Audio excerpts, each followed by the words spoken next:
Resulullah! Muhammed Resulullah! Tekbir! Tekbir! Kudüs ve Gazze sevdalıları, Peygamber Sevdalıları platformu tarafından organize edilen Batman'dan Meclis'e, Meclis'ten Gazze adlı basın açıklamasına hepiniz hoş geldiniz, sefalar getirdiniz. Kainatın yegane sahibi, bizleri yoktan var eden, en güzel ve en mükemmel doğru yaşam tarzı olan, İslam ile bizleri şereflendiren Yüce Allah'a sonsuz hamd ve senalar olsun. Salat ve selam yaratılmışların en hayırlısı, iki cihan güneşi, insanlığı karanlıktan nura çıkaracak, Kur'an meselesini elinde tutan Hz. Muhammed sallallahu aleyhi ve sellemin pak ehline, beytine ve her biri birer yıldız hükümde olan seçkin eshabların üzerine olsun. Hem size ne oldu ki Allah yolunda ve çaresiz bırakılan erkekler, kadınlar ve çocuklar uğrunda onun rızası için savaşmıyorsunuz. Onlar ki Rabbimiz bize halkı zalim olan bu şehirden çıkar, bize tarafından bir sahip gönder ve bize tarafından bir yardımcı gönder diyorlardı. Nisa 75. İzzeti kusanan, zalimlerin karşısında dik duran, mazlumların safında yer alanlara selam olsun. Gazze'de yaşanan, soykırıma seyirci kalmayan Selahaddin Eyyubi'nin Abdülhamid Han'ın torunlarına selam olsun. Değerli basın mensupları, kıymetli katılımcılar, Siyonist işgal rejimi 2 yıla yakın bir süredir Gazze'de insanlık haysiyetini ayaklar altına almaktadır. Siyonist rejim işlediği suçlar her geçen gün katlanmaktadır.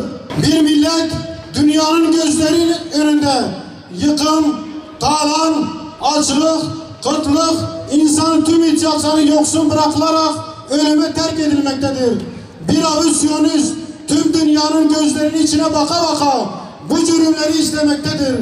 Gücü ve iktidarı elinde bulunduran devlet idarecileri başta olmak üzere bu zulümlere seyirci kalan tüm insanlık ailesi ve İslam ülkeleri büyük bir vebal altındadır.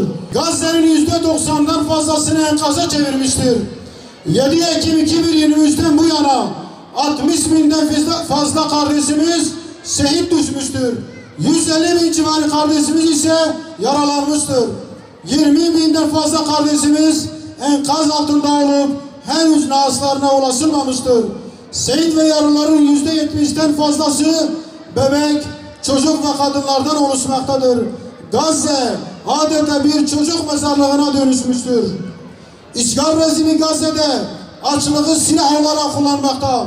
Yaptığı bunca zulümden sonra sözde insancı gözükmek için kurulan yardım noktaları birer katliam noktasına dönüşmüştür. Yardım noktalarında yapılan sistematik saldırılarda şehitlerin sayısı her gün daha da artmaktadır. Gazze'de yaklaşık 2 milyondan fazla kardeşimiz yüksek derece akut gıda yetmezliğiyle karşı karşıya bırakılmıştır. 600 bine yakın kardeşimiz aşırı açlıktan ölüme yol açabilecek hastalıklara yakalanmıştır. 70 bin fazla çocuk yetersiz beslenme nedeniyle tedaviye muhtaç hale gelmiştir. Gazze ve bütün Filistin'de insanlık tarihinin en büyük dramlarından biri yaşanıyor. Batı dünyası ve İslam düşmanı tüm ser yönetimlerin desteğini arkasına alan Siyonist haydutlar, Siyonist teröristler hiçbir sınır, uluslararası hiçbir hukuk ve ahlaki kural tanımadan Müslüman Filistin halkını soykırım uygulamaktadır. Ey ümmeti Muhammed, ey insanlık ailesi, açlıktan dolayı katledilen her bir çocuğun, gencin, kadın ve yaşlının vebalı hepimizin boynundadır. Gücünü elinde bulunduran Gazze'deki zulme seyirci kalanlara yazıklar olsun. Bu zulme sessiz kalan, ben insanım diyenlere yazıklar olsun. Dünyanın geçici menfaatlerinin peşinde koşup bu zulme destek sağlayanlara yazıklar olsun. Kalpleri körelmiş, gözleri harama dalmış, kulakları zulme çanak olmuş, dilleri fitneye hizmet eden uluslararası toplum ve devletler Gazze soykırımında mesuldurlar. Bu meseleden hiç kimse beri değildir. Başta İslam ülkelerinin liderleri akan kanın en büyük sorumlusudur. İslam ülkelerinin liderleri özelene düzeni yapmış olsaydı bugün Gazze'de bu kan akmayacaktı. Evler yıkılmayacak, soykırım olmayacaktı. İslam ülkelerinin liderleri ve tüm sorumluluk sahibi olarak henüz vakit varken Allah katında olan mesuliyetimizi yerine getirin. Siyonist rejimin soykırımı durdurma vakti çoktan gelip geçmiştir. Dünyanın özgür halklarından ve vicdan sahibi devlet liderlerine öncelikli ve acil talebimiz sudur. Açlık, kıtlık ve ilaçsızlıktan dolayı bir halkın yok olması tüm insanlık aleminin yok olması anlamına gelecektir.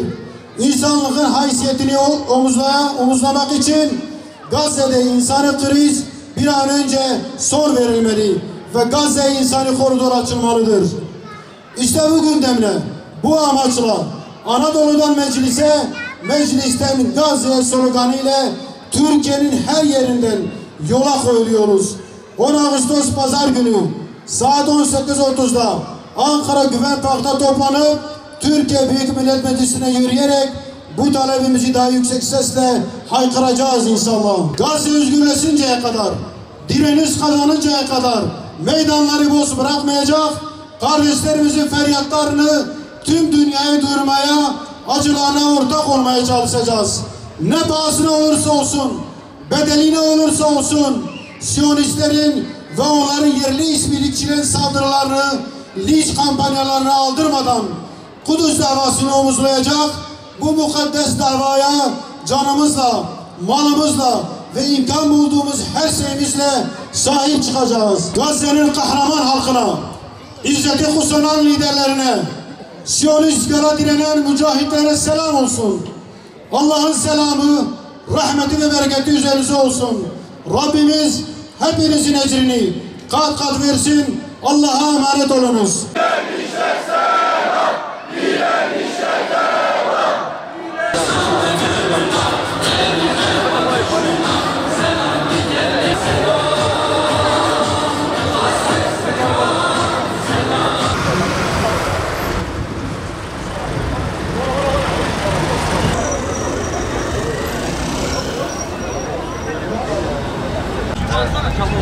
Tekbir bir şey mi? Arabada koli bağlı var. Tekbir!